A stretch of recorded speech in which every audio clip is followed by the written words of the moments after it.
Forget. All right, so officially good morning and welcome to our second BrandITize webinar of the year. BrandITize used to be Brand Tech Day. We rebranded ourselves to BrandITize.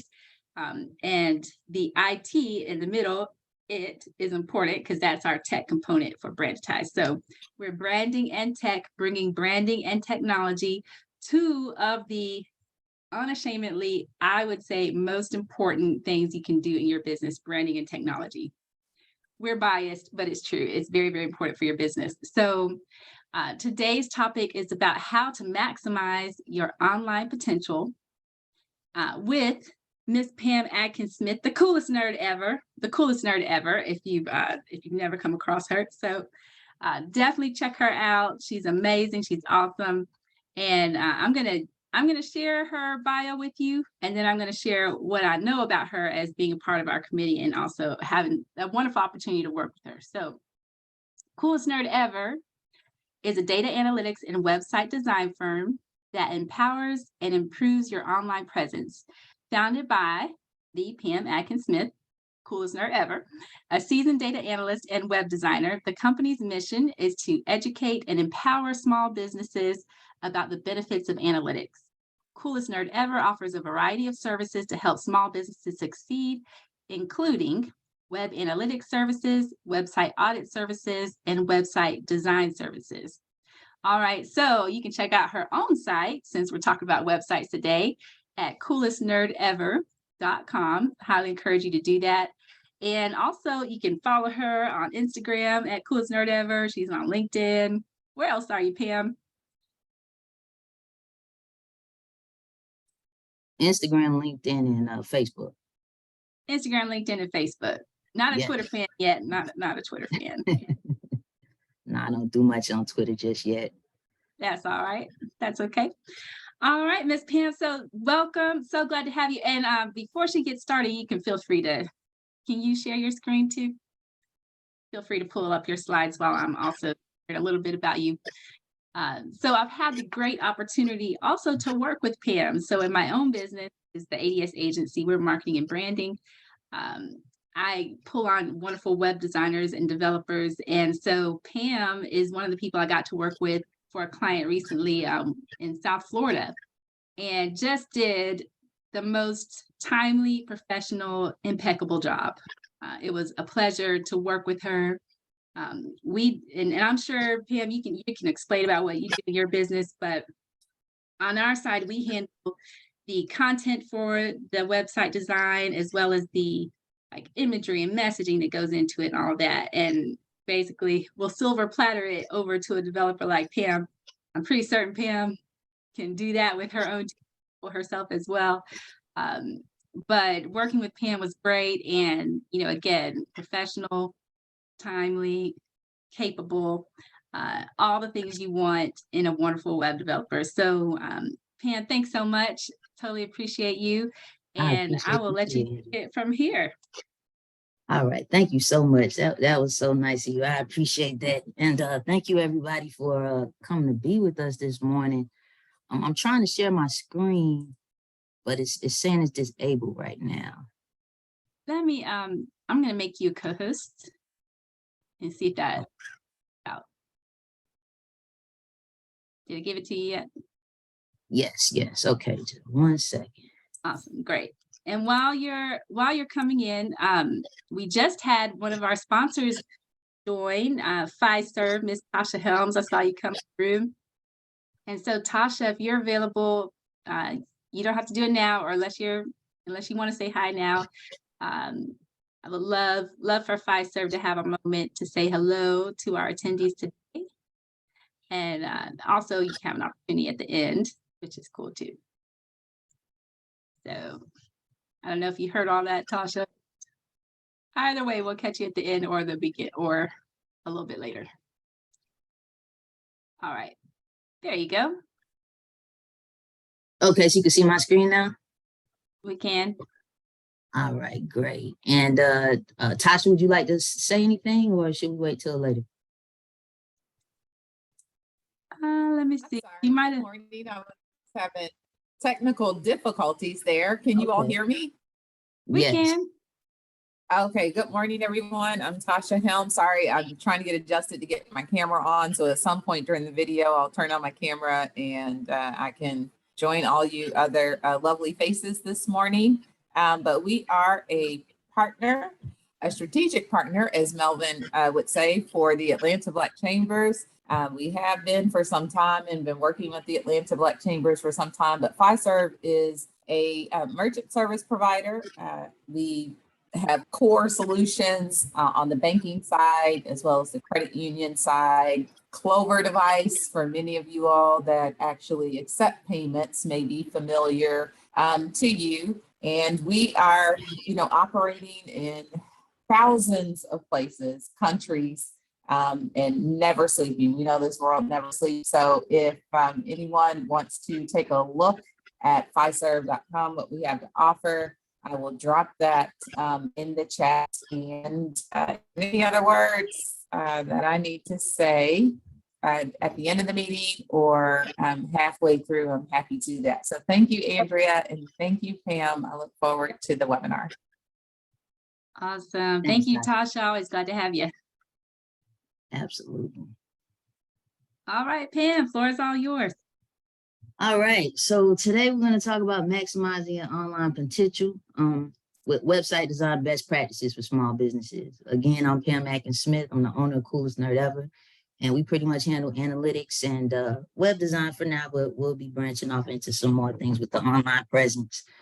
So today, we'll be going over 5 main things when it comes to the best practices, which is design, content, user experience, search engine optimization, and also analytics. Again, we're just going to touch on basics of each one of these, but definitely if anything brings about a question throughout our discussion, please feel free to ask it right away. I definitely like interactive webinars where I can talk to people, so we're not all feeling like, we're talking to a computer or something like that. So definitely open to questions or open to any comments that you may have throughout the presentation. Let's go ahead and get started. So the first thing that I'd like to address with design is color.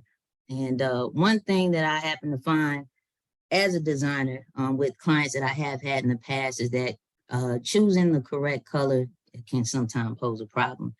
One thing that we don't recognize is we sometimes don't recognize is that colors can evoke different type of emotions.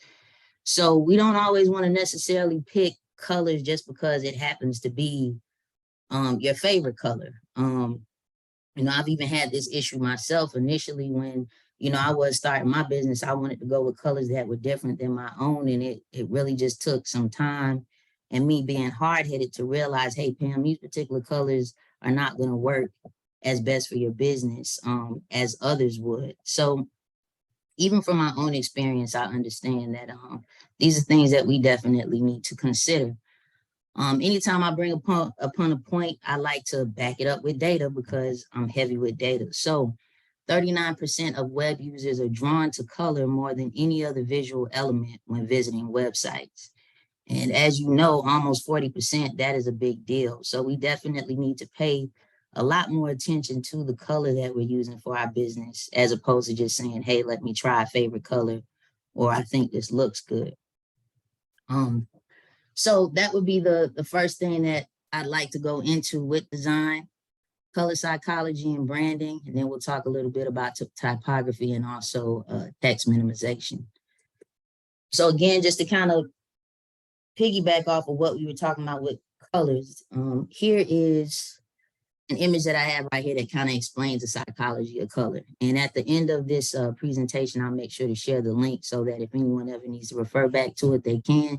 But this just gives a general idea of how, in our society, how we necessarily look at specific colors. So depending on what your business is, you may want to consider these colors. For example, Coolest Nerd Ever, it's blue and hints of green. Those are cool colors. But they also,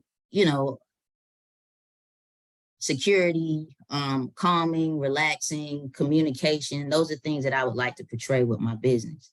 If we think of other businesses, let's say like McDonald's or Burger King, things of that nature, they tend to use yellows, oranges, and reds. You know, those are things that bring about excitement, cheerfulness, you know, that which, you know, is again is just another play on our psychology, because when you're eating the food, they want you to also, you know, visually have that feeling of being happy while you're eating the food.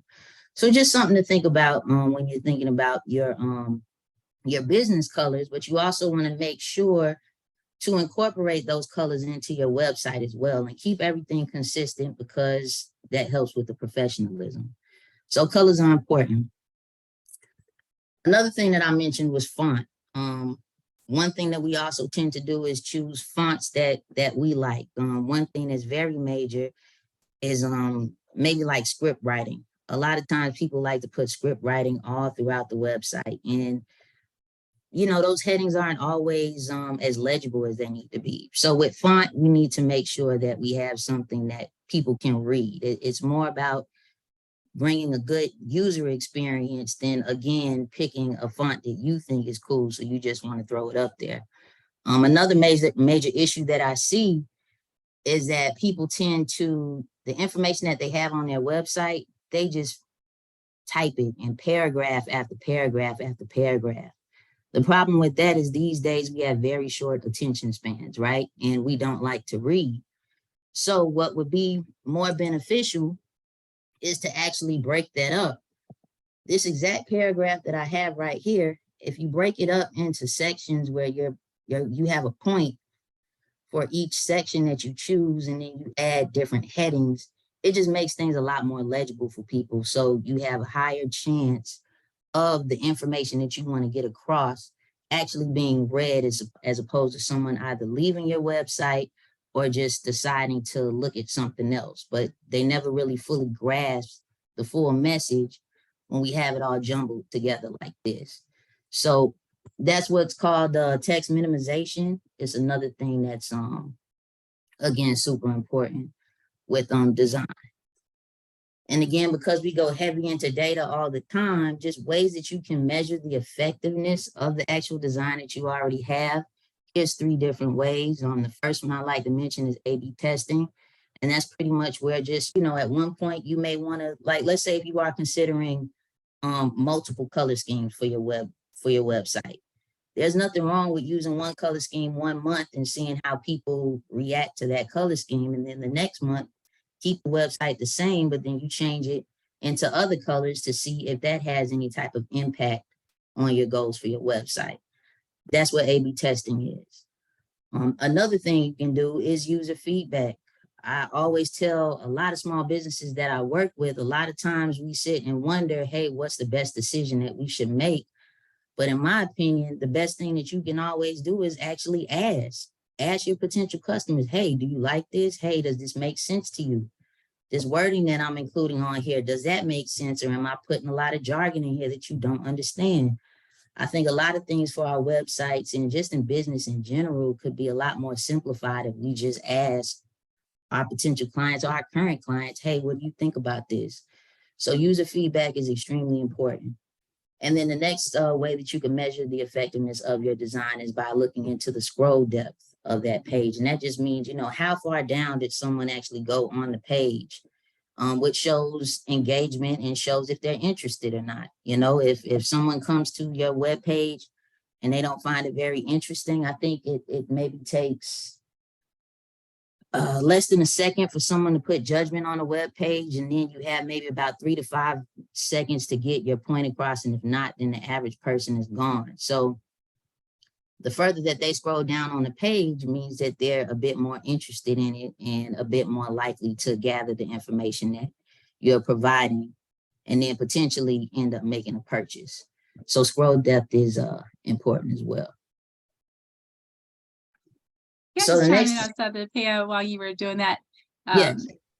Color, and I'm like restraining myself because I'm like, yes, say it, girl, because color's so big, and I just want you to touch on color for a moment, because I don't think people understand color a lot, and they think if my logo colors are these 2 colors, they have to be blasted all over the page and everything has to scream those colors. Talk to us about that, because it's so critical. It's very, very important. Okay, so I could actually give a scenario that I had. I was working with a client that she did medical training, and her website colors were pink and green. And I was She trying to AKA.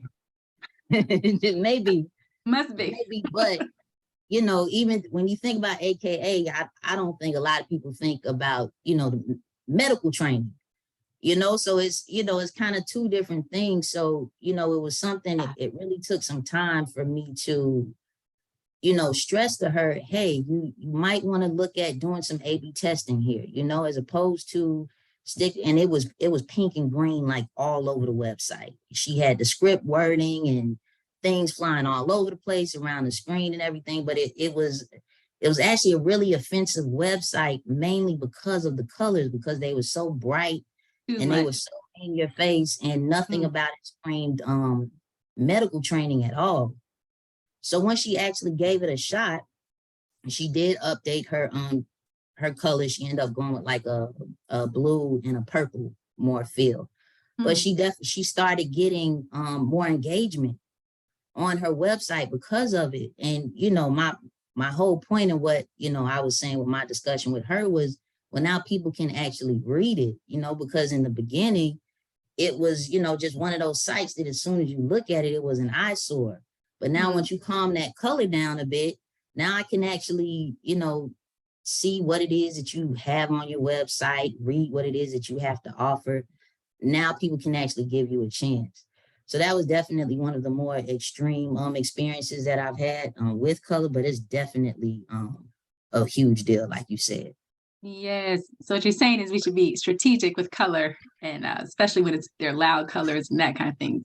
Use them as Absolutely. Absolutely. And you shouldn't pick a color just because it's your favorite color. And yes. if someone in marketing or that, you know, actually does that, if they suggest that you change it, you should really take that seriously, because it will impact your pockets at the end of the day. Yeah. So yeah, There's a it is quick very question important. in the chat. Yeah, okay, I see a soror in the audience. I didn't hear a soror, Adriana. Okay, great. So Tasha asks, what are good colors for a tech company like biometrics? What comes to mind is blues and grays, maybe like chrome, but would be interested to know. Yeah, well, as you know, Tosh, thank you for your question. But yeah, as you see, like even with Coolest Nerd Ever, we're a tech company. Usually the blues, you know, blues, hints of grays, whites, you know, that's usually the thing. That sometimes you can throw some green in there. So I would say that, you know, again, with just going by society, this is typically the colors that people, when they think of tech, these are the colors that they think of. So we want to do more so of what is going to ring true to our potential customers than what rings true to us personally for our business, if that makes sense. So I hope that answers your question. Okay, Yep. great. All right, awesome. So yeah, so moving forward to the next thing, create engaging and relevant content for your website.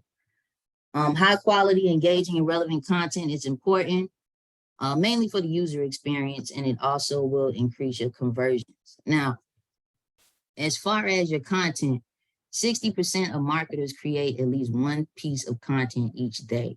And the reason I wanted to bring this up, again, and even for my company, we tend to think that with a website, you just throw a couple of pages up there and you're done. That is not the case at all. It isn't the case if you want to have like a successful website. If you want to start bringing traffic to your website, you're going to have to start actually providing content that people are going to want to come and see in your website. So first practice for content creation, again, we kind of already started talking about this. It's about the customer. It's not about you. Again, the colors are not about us, not if we want it to be successful and have conversions. The fonts are not about us. The images even aren't about us. And this is another thing, high quality images and video. A lot of times, for some reason, we think that even because we have the new iPhone, hey, I could take this selfie and put this on my website and someone's supposed to take it seriously. But the fact of the matter is, it screams that it's a selfie. And if you didn't care enough to come with a more professional picture on your website, people are going to notice that. No judgment, but it shows, what you're willing to put into your own business. So another thing that I definitely go back and forth with my clients on is choosing high quality images. If you are going to have a headshot, make sure that it's actually a headshot that's been done by a photographer, in my opinion. And then also what we tend to do is a lot of times is put a whole bunch of pictures of ourselves. Let's say if, for example, I had one client that had a CBD company, right? And she just put pictures of herself all over the website. People are not coming to your website to see what new outfit you got this week or who you were hanging out with last night or, had an event. If anything, keep that stuff for your about page, but it's not things that you should be putting all throughout the website. When you're choosing the images for your website, if anything, what people gravitate to the most from the data that I've seen is them being able to connect to what their goals are. So you always want to shoot for like having images of your customers. What does a happy customer of yours look like? Find images that look like that, and then those are the ones that you should be incorporating without your website. It shouldn't be your selfies, and it certainly shouldn't be, all these multiple images of you and your outfits all over your website. Unfortunately, it is something that we do a lot. But again, that just rings true with the website is about a customer, it's not about you. And then the other point that I wanted to make with content is that we have to keep content fresh if we do want to have engagement on our website. So going back to the about you, just giving an example, if we look at verbiage like this, this is an example of something that would be pretty much catered towards about you, where we have a lot of times people take their resumes and they make their website just a huge extension of their resume. Again, that's not telling your customer how you can help them. That's strictly telling them about your own credentials, which that's great. But again, there's a place for it on the about page, not throughout the whole website. So in an instance like this, as experienced analysts, we have a proven track record of utilizing data, Everything is talking about we, and our. If you rephrase that to be about your customer, are you a small business owner looking for ways to improve your online presence? With web analytics, you can see how people are using your website, what pages are working well and which aren't, and even track how many sales you're making. So again, it turns it around on the customer and lets the customer know not what my credentials are, but how is it that I can actually help you. Once we change our wording like that on our websites, that will definitely increase conversions because now we're actually talking about the things that the customer cares about, which is how we can help them. So just a note there. And then the last thing on content is blogs. A blog is super important. It's even something that I need to do better on, but we need to make sure that we have blogs so that we can consistently put out information that is going to be helpful to our potential customers.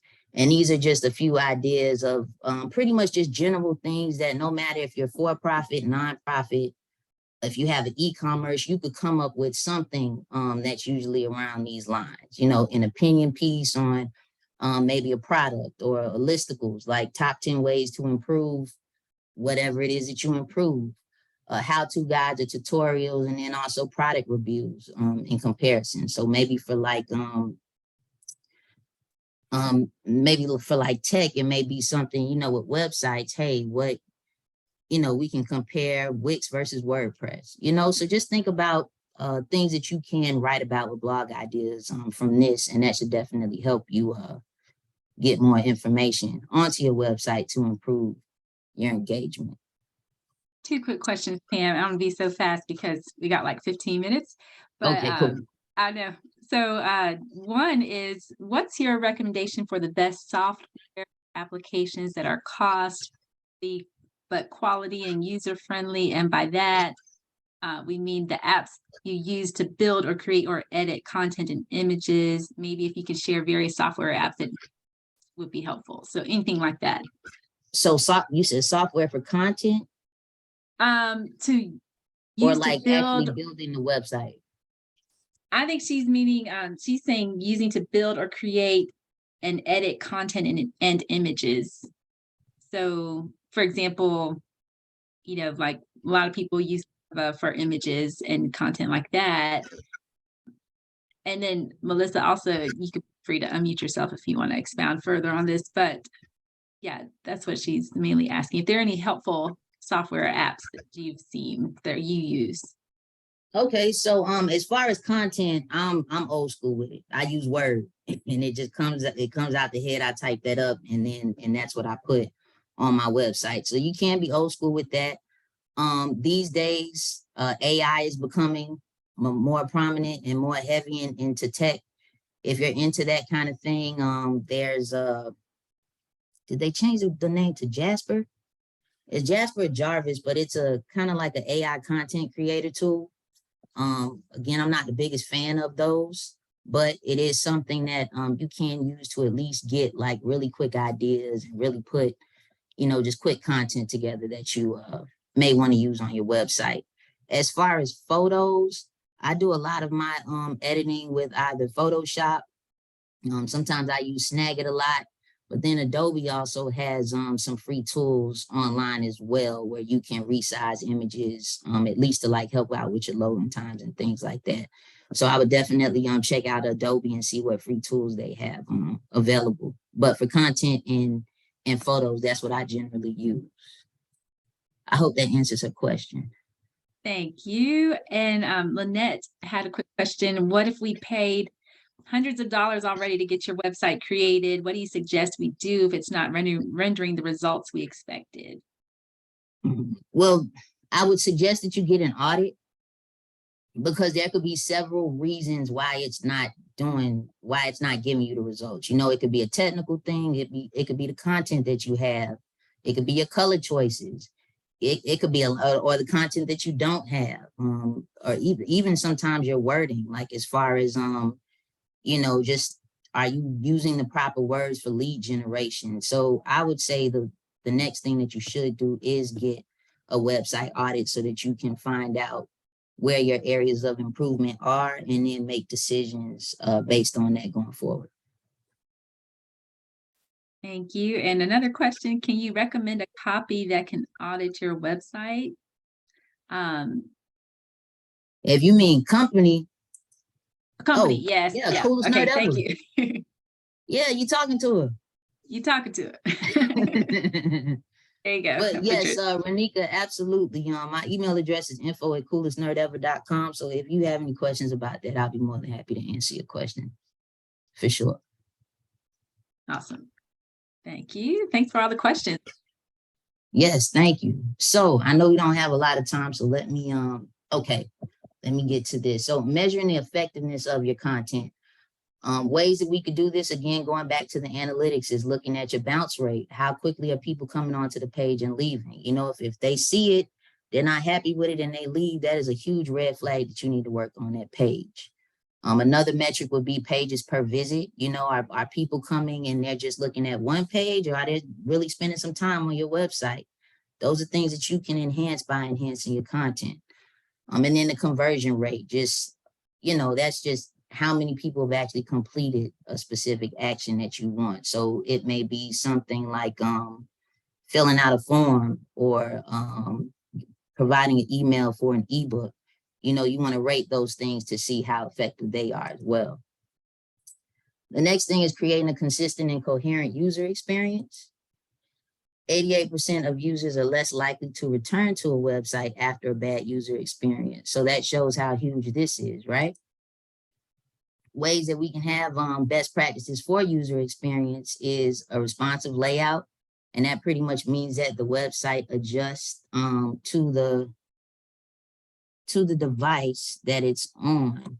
For example, you see this Google screen here? Yeah. Okay. For example, if we look at the Atlanta Black Chamber's website, it's responsive, because as it moves to a smaller device, it alters to give a great user experience. So that's something that a lot of websites do not have, but it's something that we definitely need to make sure to have that ability in our websites. Another thing is fast loading time. People are not going to wait long to see your website. Generally, if it takes longer than 3 seconds to load, someone will go to your competitor immediately. And again, this is something that Lynette touched based on the great webinar that she had a few days ago, the SSL certificate. That's also extremely important, which, again, Black Chambers has that. Anytime you see this lock that's next to the actual URL of a website, that means that they are encrypting the data so that you're secure when you're entering information like your credit card information and things of that nature into the website. So an SSL certificate is extremely important for user experience as well. You don't want people's information getting hacked. That could be one of the worst experiences ever. So again, this is Leonard wanted to know something about that. He put it in a BrandITize Facebook group about that security certificate. So if you, he was saying, if you, and I'm paraphrasing here, Leonard, because I just remember your question. If your own website doesn't have that little lock on, what's your best advice for someone who doesn't have that SSL certificate on their site? To get it, you 100% need to have that. And it's free, the web hosting. So there's really no reason that anyone shouldn't have it. If your web hoster tries to charge you for that, I'd probably cancel with that web hosting company. But yeah, you need to have it. Because again, you don't want information that's coming through your website to just be open and available for hackers to just come and get it and do whatever it is they want to do with it. So definitely contact your web hosting company and make sure that that's installed. Okay, and one other quick question. Joseph wants to know, what's the major differences between WordPress and Wix platforms for website design? What do you think? Okay, so I'm definitely a WordPress fan. I don't know, that may tick some people off to hear that, but I am, and I stand by it. What I tend to say is best, what makes WordPress better is the fact that it pretty much has full customization. You could do whatever you want to do with it. And on your own, I mean, yes, you may have to put plugins, add plugins and things of that nature, but it's something that is so flexible that you can kind of build it to be whatever it is that you want to make it. The issue that I have with companies like Wix, Squarespace, Weebly, and things of that nature, number one, I personally don't like monthly bills. So for the duration of your business, as long as you use that company, you will be paying a monthly bill. I don't think you should have to do that for your website. Your website is something that you should be able to monitor, handle, and do whatever you want to without a monthly bill. But on top of that, a lot of time with these companies, when you do want the additional features, they give them to you, but that, again, that's going to be at a cost. So now your monthly bill just continues to go up. By the time you look at it after like a year or two, you've more than paid for a website that you could have, just paid for up front and had all the customizations and everything that you need. Another thing, I've heard some complaints about people not being able to remove their information from these platforms as easily as they like to, if they're able to at all. So you built an entire website and now you realize that WordPress is actually better and you want to move your content over, but now that's an extreme headache if you can even do it at all. So you end up having to pretty much rebuild another website. With that particular instance, again, that's just something that I've heard. I haven't really experienced that because I don't work with those platforms, but I would say that at the top of my head, those are the main things that come to mind for me as to why WordPress would be better to use. One other quick question on WordPress. Do you maintain websites that have already been created in WordPress? So if it's already been designed, will you go in? I thought so, but I just didn't want to speak for you. All right, cool. Yes, absolutely. Thank you, Andrea. So let's see. Okay, so we talked about that, and then sorry. Real quick. Estimated 3.5 billion searches on Google each day. And I just want to show everybody something real quick with SEO before we do go, because I know we're getting short on time. Can we have some people in the chat just mention like what industry they're in or what they do? Because what I like to do is show another quick SEO trick that we can all do to get an idea of what type of content we should be having on our website. Yes, they're saying tech, life coach, Andrew, IT consulting. if you don't mind, Andrew, just pick one for me. I'm Oh. putting the fire on you. I'm sorry. Do ultrasound imaging. That's the last one I saw. Ultrasound imaging. Wow, it's the first time I got that one. Okay, so here's a little trick to try to find, because a lot of times we wonder, hey, what type of content should I include on my my website, right? The best tool that you should go to first is always Google, because that's where everybody goes to find stuff. So what Google is going to do is always recommend the things that people are trying to find the most. So that's where we want to go to find out what we should be, what type of information we should be including on our website. So if we look at ultrasound imaging, right? Let's see here.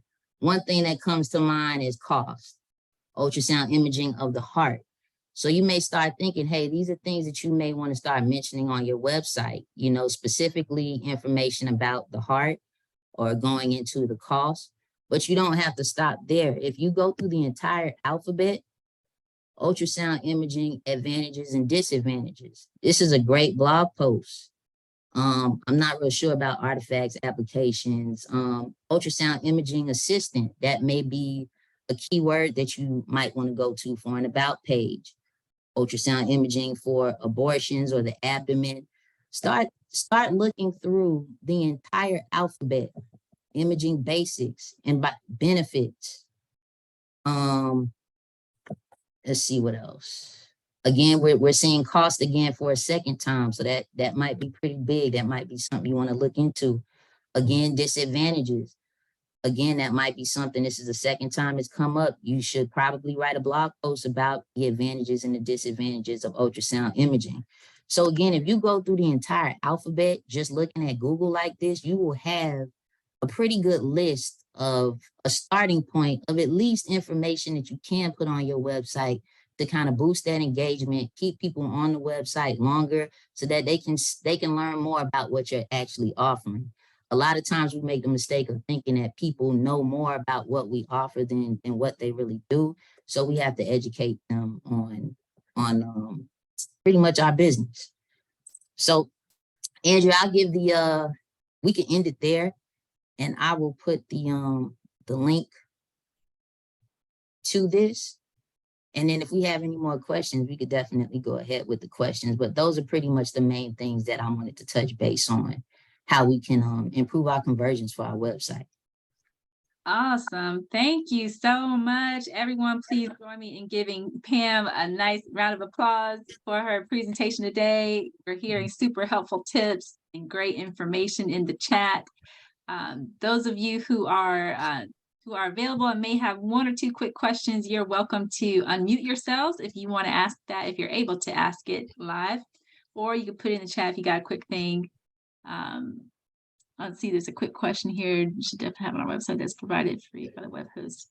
Oh, so Annette saying earlier you mentioned something we should definitely have on our site that's provided by the web host, but she couldn't quite hear you. Yes, the SSL certificate. Oh, SSL, yeah. And that should come free with your web hosting. It just needs to be installed on your domain for sure. All right, awesome. Any other quick questions? We got like 2 minutes. If anyone wants to share, like, what was the coolest thing that they learned today, we could get those answers and maybe do a quick raffle and have a free website audit for one of our participants. Oh yeah, share in the chat what's your coolest thing you heard of today, or you can unmute yourself. Yeah, did you learn anything today? I like to share. Yeah. The coolest thing I learned was the fact that, well, I already knew that we shouldn't choose our own color, even though we all do it. But the coolest thing was you showing us how to search in Google and go by the alphabet, A, B, C, D, E, F, whatever your subject is or your industry is, just to learn in and of itself, because I'm getting ready to do a lot of blogging and things like that. So I felt like that was really good, because we didn't, you don't know what you don't know. So I appreciate that, of just teaching us how and what to put on your site, or what to blog about, or what to put on the site itself, making sure that we are able to put what's needed by whoever is buying from us, as opposed to what we just feel like we should be putting on there. Right. Okay, great. Awesome. I'm glad you got something out of it. Thank you for sharing. A lot of people are I saying want to the share colors. also. Yeah, hey, Renika. I agree with Lynette. But in addition to that, I also think it was cool for you to explain the SSL certificate, because that was one thing that I was like, what is that? I kind of knew what it was, but I didn't. And you explained it very well. And I thank you for that. You're welcome, man. Thanks for having me. Okay. I Yeah. I put it in the chat, but mine was the SEO tips as well, especially since, sometimes we just go to using like a platform or third-party platform, but just search, just to search those things. I mean, it's free just to put that in the search into Google. So that was helpful. And then also the data points throughout the presentation. It just, especially me being in a research based firm, it just confirmed everything that you just do moving forward, as you explained throughout the different sections. So that was helpful as well. Okay, great. Thank you so much for that feedback. I appreciate it. Thank you, Tasha, for joining. Tasha is saying she's had to drop off, but Fiserv, we appreciate you for sponsoring this webinar. And everyone else, thank you so much for being here. Coolest nerd ever. We all now know why you're the coolest nerd ever. Thank you. And then we got our awesome tech geek chick, Lynette, in the room. So we got nerds and geeks, teaching us how to do our business here. So Absolutely. That's who you need. That's who you need in your business. Andrea, Awesome. I want to just say something. Pam, thank you so much for everything. But I'm sitting up here just tickled pink, because you remember that slide when you put all those words on there, and my emotion was like, how is she she's a web designer and she has all those letters all and it was funny to me because your next slide said don't do it. But I learned that that's the emotion that people are gonna, although I knew you were the expert, I was like, how is she that? And she did this. So it is true. Those emotions will stick out so clearly, and I'm not thinking, oh, you're caught until the next slide came up. So thank you so much, because my emotions was like, who is this again? But thank you so much. Yeah, but that was really neat for me to experience.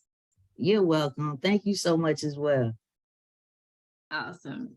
Okay. Well, thank you guys all for joining. We truly appreciate you.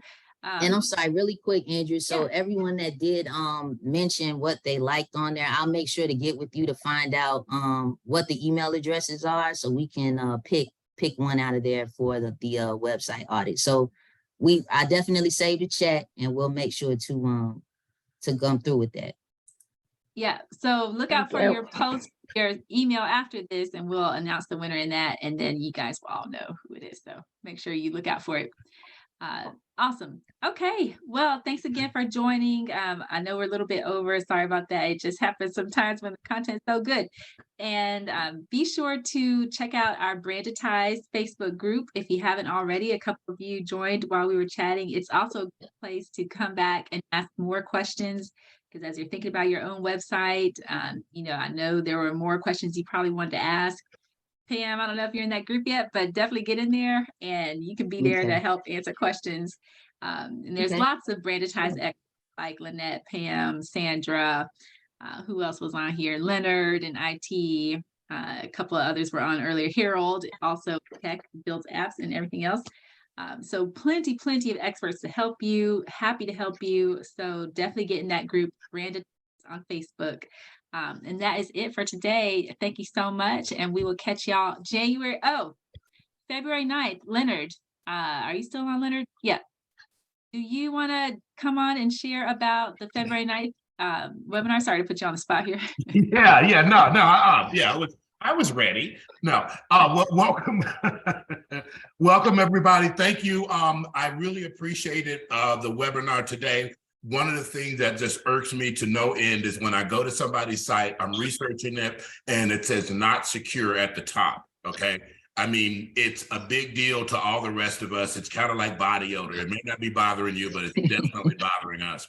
Okay, we're going to be going into avoid being a victim of ransomware on the next webinar. I'm going to piggyback right on where Lynette Fur left off because I thought she did some amazing things. We're going to discuss having a cybersecure mindset. We're going to talk about cybersecurity insurance. We're going to talk about training your employees. We're going to discuss the different vectors in which they attack you on, and we're going to leave you with some tips and some things that you can do to kind of protect yourself. So I'm definitely looking forward to sharing with you all next week. Fab, thank you. Love people who stay ready. All right, Pam, Leonard, everybody at MCAT, and everybody else who joined, appreciate you, and we will see you next time, February 9th. Thanks, everyone. Have a great day. Thanks. Bye. Great information. Bye.